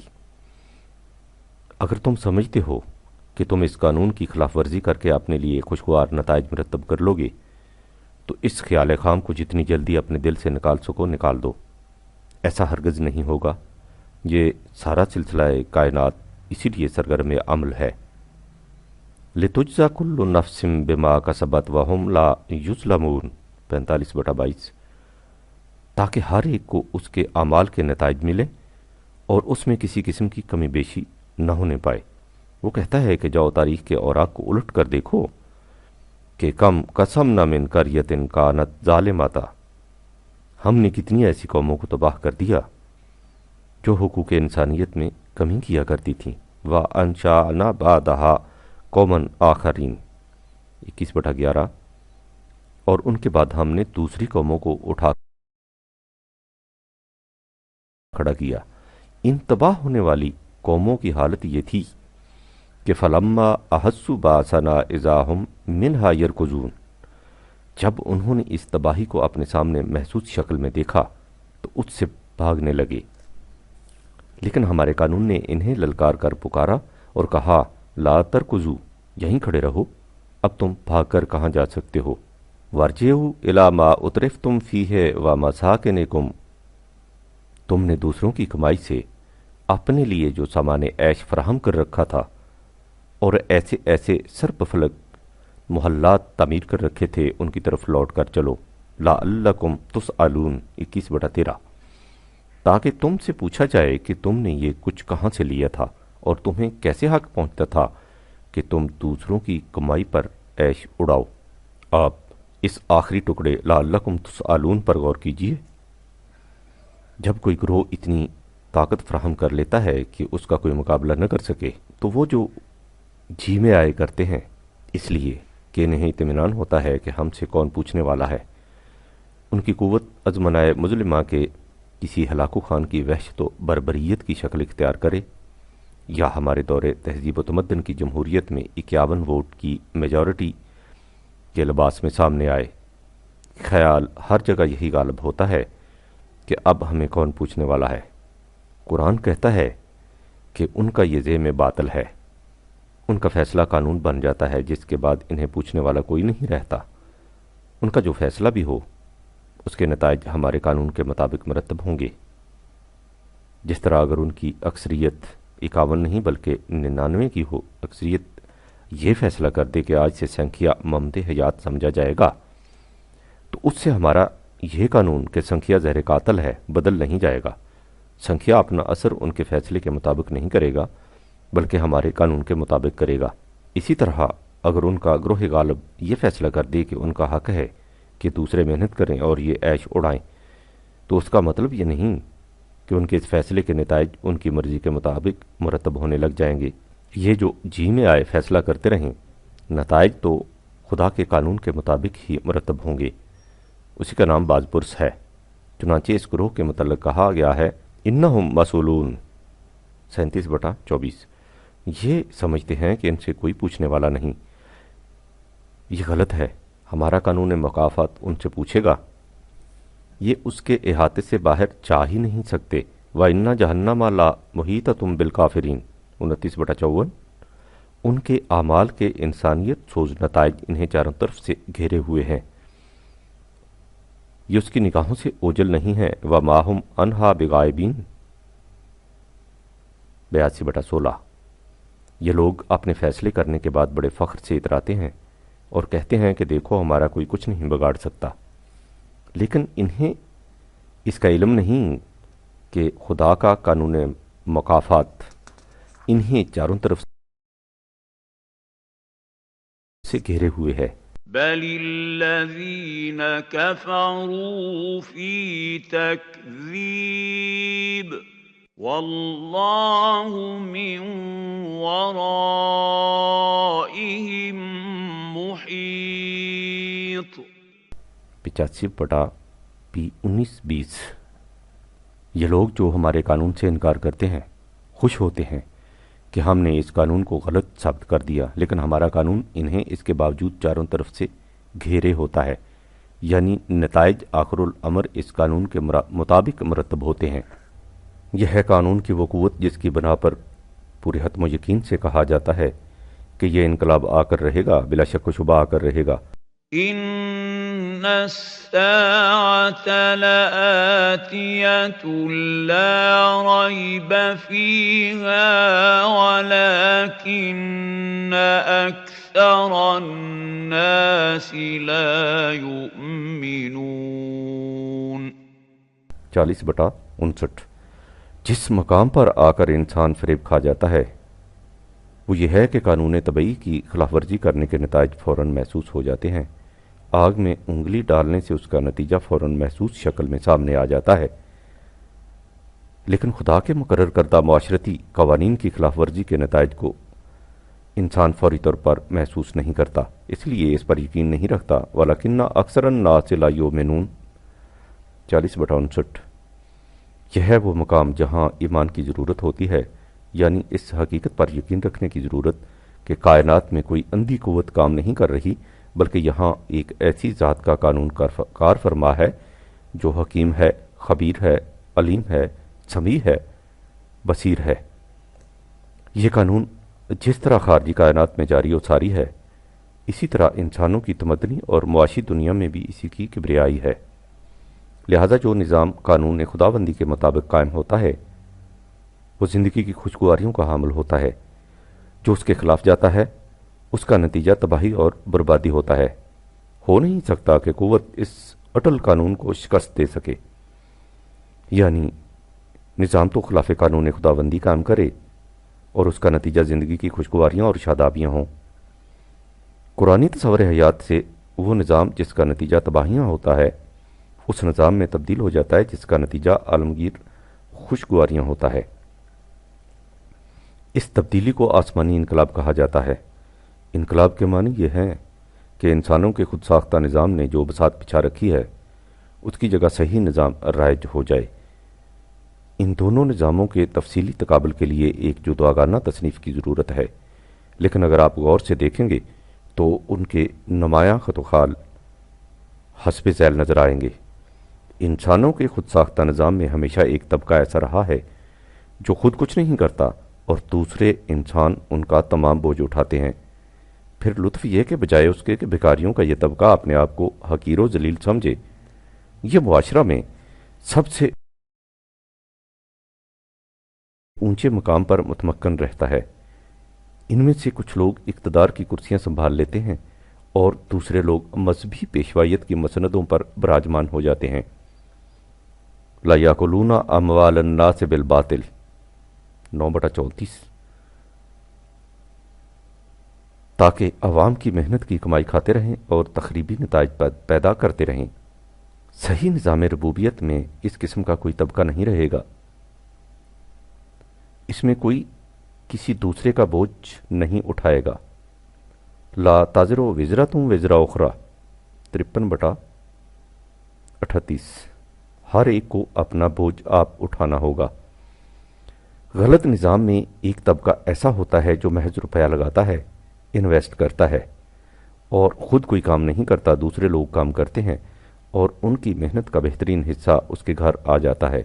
اسے ربا کہا جاتا ہے، خواہ اس کی شکل کوئی بھی ہو۔ صحیح نظام ربوبیت میں بجز ان لوگوں کے جو کسی وجہ سے کام کرنے سے معذور ہو چکے ہیں، ہر شخص کو کام کرنا ہوگا۔ جو شخص بلا عذر کام نہیں کرے گا اس کا معاشرہ کے ثمرہ میں کوئی حصہ نہیں ہوگا۔ لیس للانسان الا ما سعی 53/39، وہاں کا اصل الاصول ہوگا، یعنی بلا سعی و عمل کسی کو کچھ نہیں ملے گا۔ غلط نظام میں اصول یہ ہوتا ہے کہ جو شخص اپنی ہنرمندیوں سے جتنا کچھ سمیٹ لے سب اس کی ملکیت ہو جاتا ہے، کسی کو حق نہیں پہنچتا کہ اس کی ملکیت میں دخل انداز ہو سکے۔ اس طرح ایک شخص کے گھر میں چاندی اور سونے کے ڈھیر جمع ہو جاتے ہیں اور ہزاروں انسان نان شبینہ تک کے لیے محتاج رہ جاتے ہیں۔ نظام ربوبیت میں ہر شخص پوری محنت کرتا ہے، لیکن اس کے ماحصل میں سے صرف اتنا لیتا ہے جتنا اس کی ضروریات کے لیے کافی ہو، باقی سب نوع انسانی کی ربوبیت کے لیے کھلا رہتا ہے۔ یسألونک ماذا ینفقون قل العفو 2/219، تجھ سے پوچھتے ہیں کہ اپنی محنت کی کمائی میں سے کس حد تک نوع انسانی کی ربوبیت کے لیے کھلا رکھا جائے گا۔ ان سے کہہ دو کہ جس قدر تمہاری ضروریات سے زیادہ ہوگا سب کا سب۔ اس نظام میں دولت جمع کرنا ایک سنگین جرم ہوگا جس کی سزا بڑی عقوبت انگیز ہوگی۔ 9/35، غلط نظام میں بعض لوگ رزق کے بنیادی سرچشمہ زمین پر لکیریں کھینچ کر اسے اپنی ذاتی ملکیت میں لے لیتے ہیں اور اس طرح عوام کے ذریعہ پرورش پر سانپ بن کر بیٹھ جاتے ہیں۔ نظام ربوبیت میں رزق کے سرچشمے کسی کی انفرادی ملکیت میں نہیں رہتے، یہ سب ضرورت مندوں کے لیے یکساں طور پر کھلے رہتے ہیں۔ سوال للسائلین 41/10، نظام مملکت ان کا ایسا انتظام کرتا ہے۔ غلط نظام میں ہیئت حاکمیہ کا فریضہ صرف اتنا ہوتا ہے کہ وہ لوگوں سے اپنے واجبات وصول کرے۔ یہ کسی کا ذمہ نہیں ہوتا کہ دیکھے کہ افراد معاشرہ کو ان کی زندگی کی ضروریات بہم پہنچ رہی ہیں یا نہیں۔ نظام ربوبیت میں معاشرہ میں ہر متنفس کے لیے سامان پرورش بہم پہنچانے کی ذمہ داری خود نظام پر ہوتی ہے۔ وَمَا مِن دَابَّةٍ فِي الْأَرْضِ إِلَّا عَلَى اللَّهِ رِزْقُهَا 11/6، صرف انہی کی نہیں بلکہ ان کی اولاد کی بھی۔ نحن نرزقکم وإیاہم 17/31، صرف روٹی کی ذمہ داری نہیں بلکہ تمام ضروریات زندگی کی۔ إن لك ألا تجوع فيها ولا تعرى وأنك لا تظمأ فيها ولا تضحى 20/118 119۔ اس میں نہ کوئی بھوکا ہوگا، نہ ننگا، نہ پیاسا، نہ بغیر مکان کے۔ غلط نظام میں انسانی زندگی کا مسئلہ صرف روٹی کا مسئلہ تصور کیا جاتا ہے اور اسی کے حل کو انسانی تگ و تاز کی معراج قرار دیا جاتا ہے۔ نظام ربوبیت میں انسان کی طبعی ضروریات کو پورا کرنے کے ساتھ ساتھ تمام افراد معاشرہ کی مضمر صلاحیتوں کی پوری نشو و نما کا بھی انتظام کیا جاتا ہے۔ اس نظام کا فریضہ یہ ہوتا ہے کہ وہ تمام انسانی صلاحیتوں کی بالیدگی کا سامان بہم پہنچائے۔ الذین ان مکناکم فی الارض اقاموا الصلاۃ وآتوا الزکاۃ 22/41۔ جب اس نظام کے حاملین کو تمکن حاصل ہوگا تو یہ نظام صلاۃ قائم کریں گے اور نوع انسانی کو نشو و بالیدگی عطا کریں گے۔ یہ نشو و نما اور ارتقاء و بالیدگی انسانی ذات کی ہوگی، اس لیے کہ صحیح نظام میں کامیاب و شاد کام اس کو کہا جاتا ہے جس کی ذات کی نشو و نما ہو جائے۔ قد افلح من زکاہا 91/9۔ اس نظام میں معاشرہ فرد کی ذات کی تکمیل کے لیے ہوتا ہے، فرد معاشرہ کی قربان گاہ پر ذبح ہونے کے لیے نہیں ہوتا۔ چونکہ انسانی ذات نشو و نما پا کر طبعی موت کے بعد زندگی کے مزید مراحل طے کرتی ہے، اس لیے نظام ربوبیت میں اس دنیاوی زندگی کی خوشگواریوں کے ساتھ مستقبل کی زندگی کی شادابیاں بھی حاصل ہوتی جاتی ہیں۔ فی الدنیا حسنۃ وفی الآخرۃ حسنہ 2/101۔ انسانوں کے خود ساختہ نظام میں نوع انسانی کو مختلف گروہوں قوموں میں تقسیم کر دیا جاتا ہے اور ہر قوم اپنی منافعت اور دیگر اقوام کی تقریب کے در پہ رہتی ہیں۔ نظام ربوبیت میں انسانوں کی خود ساختہ تمام حدود و قیود مٹ جاتی ہیں اور پوری نوع انسانی ایک عالمگیر برادری بن جاتی ہے۔ اس نظام کے پیش نظر پوری انسانیت کی منافعت ہوتی ہے، کیونکہ اس کا بنیادی اصول یہ ہے کہ وَأَمَّا مَا يَنْفَعُ النَّاسَ فَيَمْكُثُ فِي الْأَرْضِ 13/17۔ وہی تصور حیات، وہی نظام زندگی باقی رہ سکتا ہے یہ تمام نوع انسانی کے لیے منافعت بخش ہو۔ غلط نظام میں عزت و تکریم کے معیار اضافی ہوتے ہیں۔ جو بڑے گھرانے میں پیدا ہو، جس کے پاس بہت سا مال و دولت ہو، جو کسی نہ کسی طرح قوت فراہم کرے، وہی واجب التکریم سمجھا جاتا ہے، باقی انسان ان کی نگاہوں میں ذلیل و حقیر ہوتے ہیں۔ نظام ربوبیت میں ہر انسان صرف انسان ہونے کی جہت سے قابل عزت و تکریم ہوتا ہے۔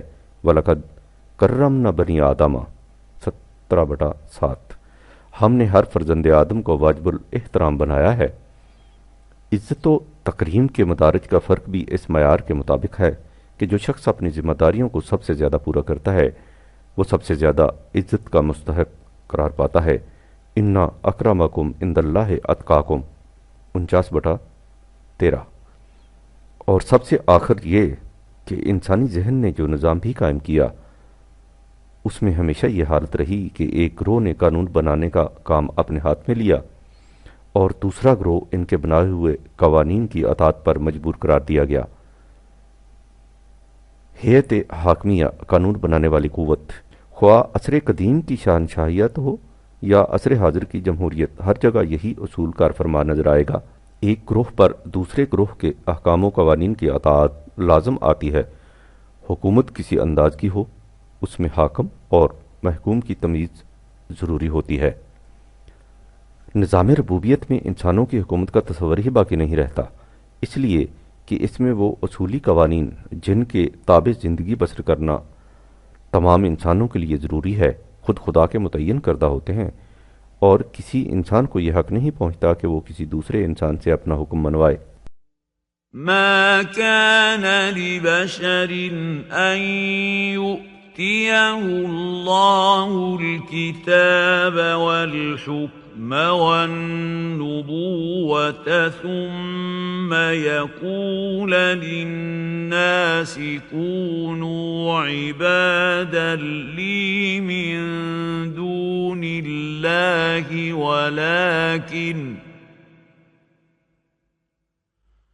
ولكن كونوا ربانيين بما كنتم تعلمون الكتاب وبما كنتم تدرسون۔ کسی انسان کو یہ حق نہیں پہنچتا کہ خدا اسے ضابطۂ قوانین، قوت فیصلہ اور نبوت عطا کر دے اور وہ لوگوں سے کہے کہ تم خدا کے قوانین کے نہیں بلکہ میرے غلام بن جاؤ۔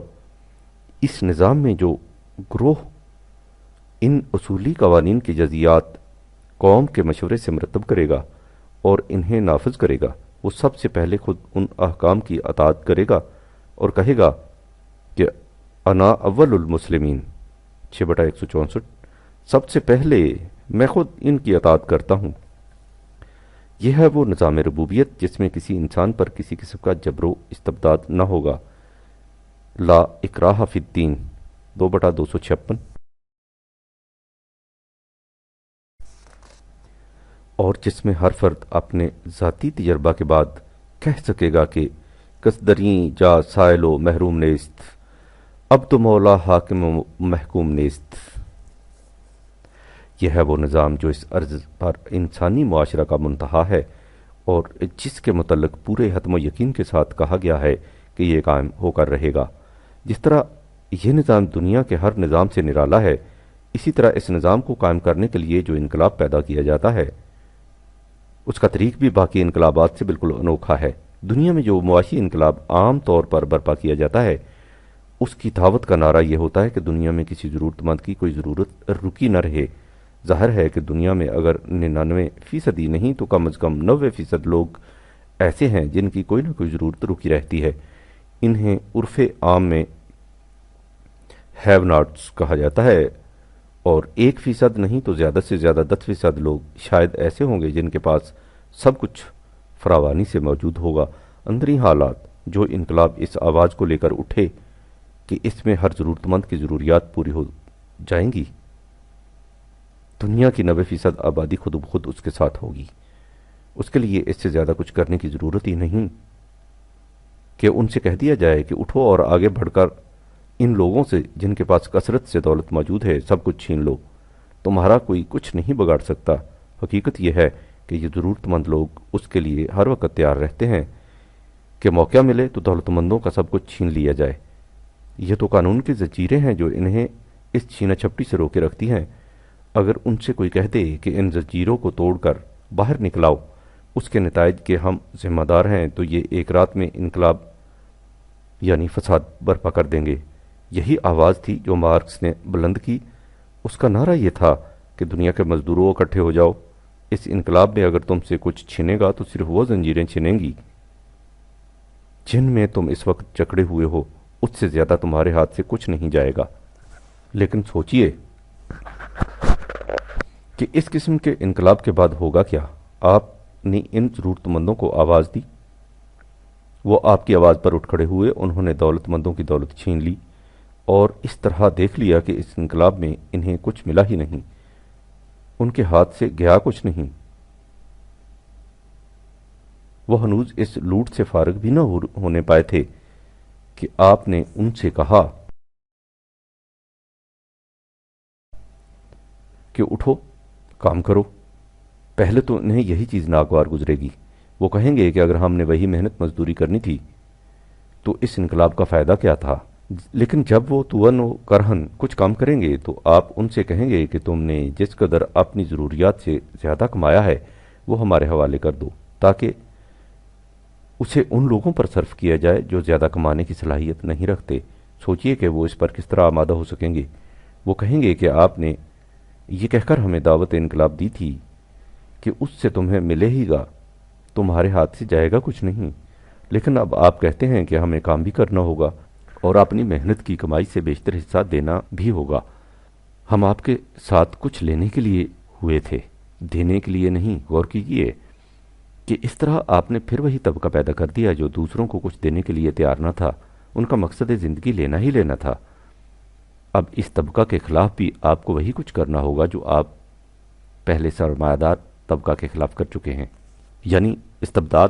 آپ استبداد کے بغیر نہ تو ان لوگوں سے پورا کام لے سکتے ہیں اور نہ ہی ان کی محنت کی کمائی کا کچھ حصہ۔ جس شخص کو معلوم ہے کہ میں اگر 20 من غلہ بھی پیدا کر لوں تو بھی مجھے اس سے وہی 2 من ملے گا، وہ 20 من غلہ پیدا کرنے کے لیے اپنی جان کیوں مارے گا؟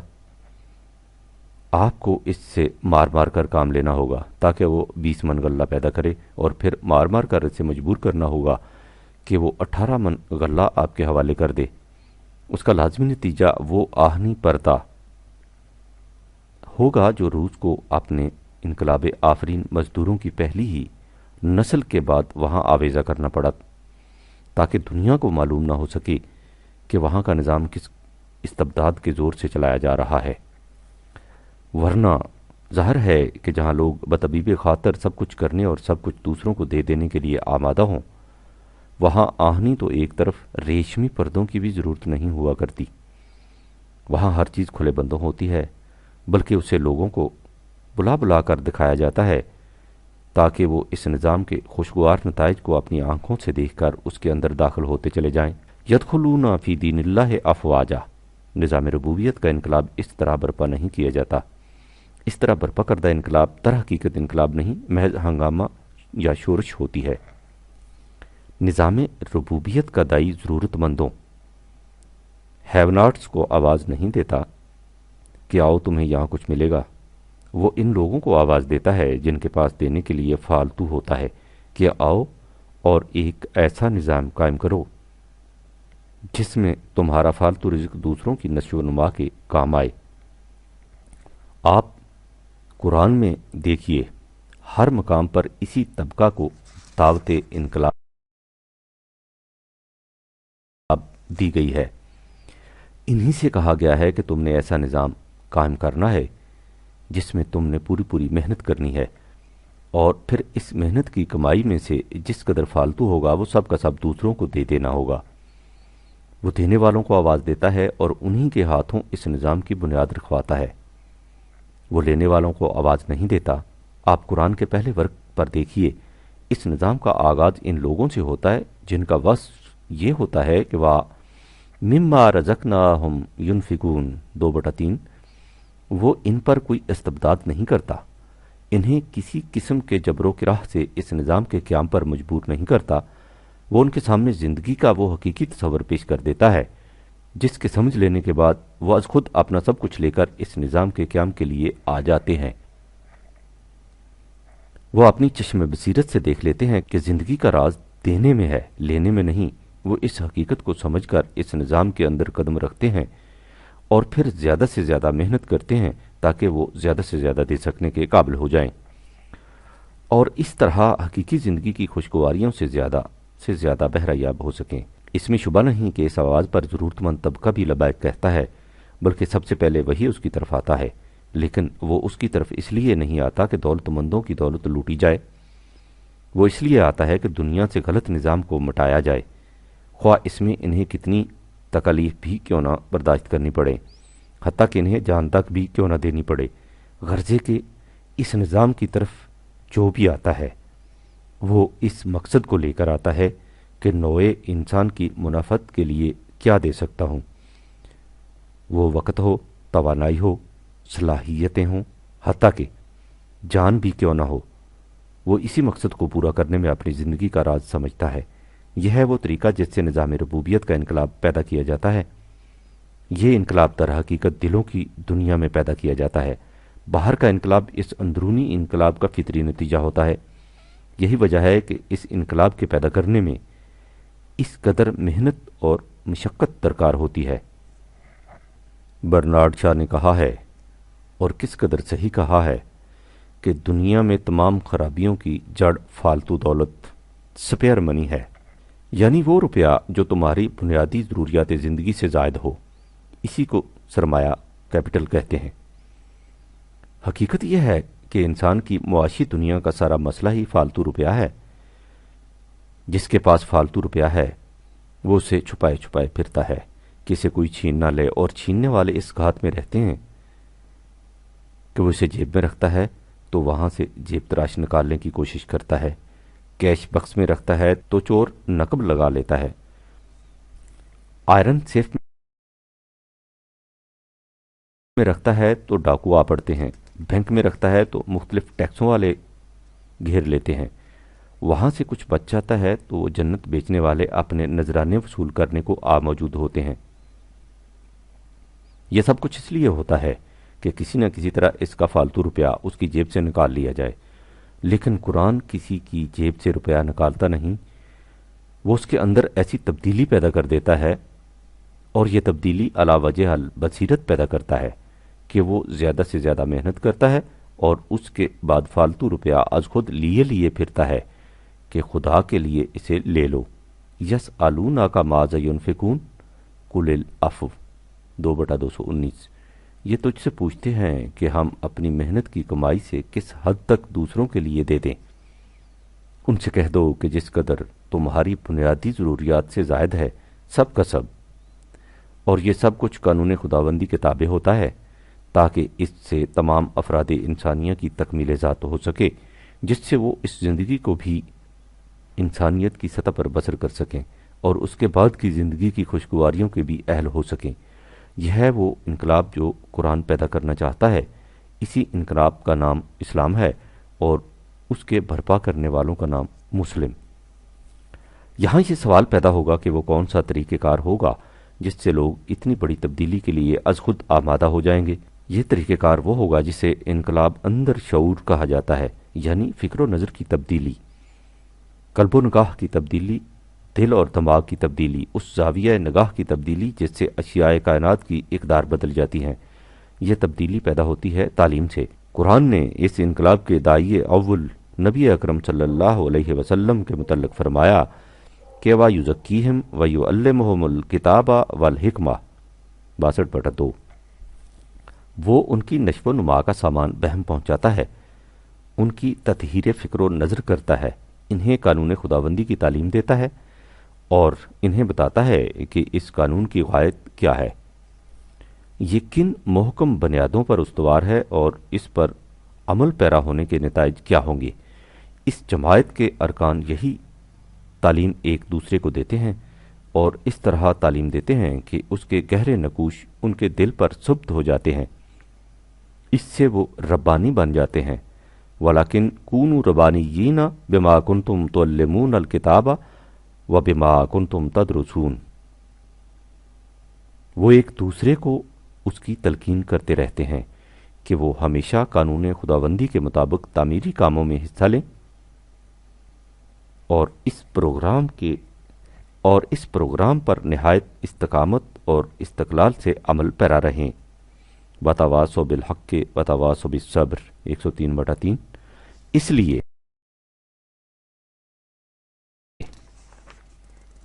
اس معاشرہ میں ایسی فضا پیدا ہو جاتی ہے جس سے اٹھتے بیٹھتے چلتے پھرتے اس کے سامنے یہی نصب العین رہتا ہے، اور اس طرح یہ حقیقت ان کے آبا کے قلب میں یوں غیر محسوس طور پر جاگزیں ہو جاتی ہے جس طرح سانس لینے سے آکسیجن خون میں حلول کر جاتی ہے۔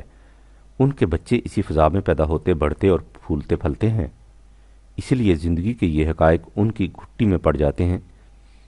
اس کے ساتھ ہی ان کی تعلیم و تربیت اس انداز سے ہوتی ہے کہ جو اثرات وہ اس طرح غیر شعوری طور پر لیتے ہیں علمی تحقیقات کی روح سے مسلمہ حقائق بن کر سامنے آ جاتے ہیں، اور اس طرح وہ انہیں شعوری طور پر علی وجہ البصیرت قبول کر کے آگے بڑھتے ہیں۔ یہ ہے وہ طریق جس سے قرآن قلب و نگاہ میں وہ تبدیلی پیدا کر دیتا ہے جس سے یہ حقیقت بے نقاب ہو کر سامنے آ جاتی ہے کہ نوع انسان کی پرورش میں انسان کی اپنی ذات کی نشو و نما کا راز پوشیدہ ہے، اور انسانی ذات کی نشو و نما مقصود حیات ہے۔ جو لوگ اس طرح اس حقیقت کو بے نقاب دیکھ لیتے ہیں انہی کے ہاتھوں اس نظام کی بنیاد رکھی جاتی ہے۔ جیسا کہ پہلے لکھا جا چکا ہے، اس میں نہ کسی کو زبردستی شامل کیا جاتا ہے اور نہ ہی شامل ہو جانے کے بعد اس کا دروازہ بند کر دیا جاتا ہے کہ کوئی اس میں سے نکلنے نہ پائے۔ جس نظام کی بنیاد ہی انسانی ذات کی حریت اور بالیدگی پر ہو، اس میں زبردستی کی کہیں گنجائش نہیں ہوتی۔ البتہ اگر کوئی قوت ان کے راستہ میں مزاحم ہو اور ان کے نظام کے قائم رہنے اور آگے بڑھنے کو زبردستی روکے اور ان خیالات کی نشر و اشاعت کی اجازت نہ دے، تو ان کے لیے ضروری ہوگا کہ اس استبدادی مزاحمت اور قہرمانی مخاصمت کا مقابلہ قوت سے کریں، حتی لا تکون فتنۃ و یکون الدین للہ 2/193۔ لیکن اس میں بھی کسی خلاف انسانیت حرکت کا کوئی دخل نہیں ہوگا، نہ کسی سے دھوکہ کیا جائے گا، نہ فریب، نہ کسی قسم کی سازش ہوگی، نہ خیانت، نہ ظلم ہوگا، نہ زیادتی۔ اللہ کے انسانیت ساز قانون کی اطاعت ان کا مقصد اور نوع انسانی کی فلاح و بہبود ان کی دلیل راہ ہوگی۔ شاید آپ خیال کریں کہ اتنی بڑی وسیع و عریض دنیا میں اس طریقے عمل سے اتنا بڑا انقلاب برپا کر دینا کس طرح ممکن ہوگا، لیکن آپ شاید بھول گئے ہیں کہ وسائل رسل و مواصلات کی کثرت سے یہ دنیا اب سمٹا کر ایک بستی اور اس کے رہنے والے ایک برادری بن چکے ہیں۔ اب کسی نظریہ کو ساری دنیا میں پھیلانا اور کسی تصور کو عام کرنا کچھ بھی مشکل نہیں، بشرطے کہ کسی کے پاس سامان نشر و اشاعت موجود ہو۔ آج اگر کوئی خطہ زمین بھی اس قرآنی تصور کو عملاً قبول کر لے تو اس کے حسین و خوشگوار نتائج سے ساری دنیا کا متاثر ہو جانا نہ بعید ہے نہ دشوار۔ اس لیے ہمارا زمانہ اس انقلاب کے لیے بڑا سازگار اور موجودہ فضا اس کے لیے بڑی مساعد ہے۔ آپ سوچئے کہ اگر یہ نظام کہیں قائم ہو جائے تو اس کے ساتھ کتنے اہم مسائل کا حل خود بخود ہو جاتا ہے جو اس وقت اس طرح لا ینحل دکھائی دیتے ہیں۔ اس کے قیام کے ساتھ ہی معاشی غلامی کا خاتمہ ہو جائے گا۔ زمیندار اور کاشتکار کی نزاع جو آج اس درجہ وجہ مصائب بن رہی ہے ختم ہو جائے گی۔ کارخانہ دار اور مزدور کی کشمکش جو آج ہمارے وقت اور توانائی کا اتنا بڑا حصہ ضائع کر دیتی ہے مٹ جائے گی۔ مالک مکان اور کرایہ دار کے سب جھگڑے نمٹ جائیں گے۔ قرض خواہ اور مقروض کی جانکاہ چپکلش کا خاتمہ ہو جائے گا۔ دکاندار اور گاہک کی کھینچتانی معدوم ہو جائے گی۔ جائیدادوں اور ان کے اصلی اور نقلی وارثوں کے قضیے مفقود ہو جائیں گے۔ ربا اور منافع کی عکاس بیل شجر انسانیت سے اتر جائے گی۔ وہ تمام اخلاقی جرائم جو افلاس کی بنا پر سرزد ہوتے ہیں خود بخود ختم ہو جائیں گے، اور وہ تمام فسادات جو دولت کی زیادتی سے پیدا ہوتے ہیں مٹ جائیں گے۔ نشہ قوت کی سرمستیاں کافور ہو جائیں گی اور محکومیت و زیر دستی کا پیدا شدہ جزام نابود ہو جائے گا۔ گھروں کے اندر سکون و اطمینان کی جنت ابھر آئے گی۔ بازاروں میں اعتماد اور بھروسہ کی تسکین بخش فضا عام ہو جائے گی۔ کاروبار میں دیانت اور امانت کی فردوس آفرین تماریت نکھر کر سامنے آ جائے گی۔ ہر فرد معاشرہ قوانین خداوندی کی اطاعت کا سودا سر میں اور دیگر افراد انسانیہ کی بہبود اور خیر سگالی کا جذبہ دل میں لیے ہوگا، اور اس طرح یہ ساری زمین جنت بدامہ ہو جائے گی۔ یاد رکھیے، یہ محض ایک شاعر کا حسین تخیل اور ایک تصوراتی کا سنہرا خواب نہیں، یہ ایک حقیقت ہے جو واقع ہو کر رہے گی۔ یہ ایک انقلاب ہے جو برپا ہو کر رہے گا۔ زمانہ کی آنکھیں ابھر ابھر کر دیکھ رہی ہیں کہ وہ خوش بخت قوم کون سی ہے جس کے ہاتھوں قرآن کا یہ انقلاب ظہور میں آئے گا اور دنیا میں خدا کا نظام ربوبیت عامہ عملاً قائم ہو جائے گا۔ یہی وہ قوم ہوگی جس کے حصے میں تمام نوع انسانی کی امامت آئے گی اور جو عالمگیر انسانیت کو اس جنت کی طرف لے جائے گی جس کے لیے جنت سے نکلا ہوا آدم اس قدر مضطرب اور پریشان ہے، اور جو انسانی آرزوؤں کی منتہا اور کاروانی انسانیت کی منزل حسنہ ہے۔ طوبیٰ لہم و حسن مآب 13/29۔ شکریہ۔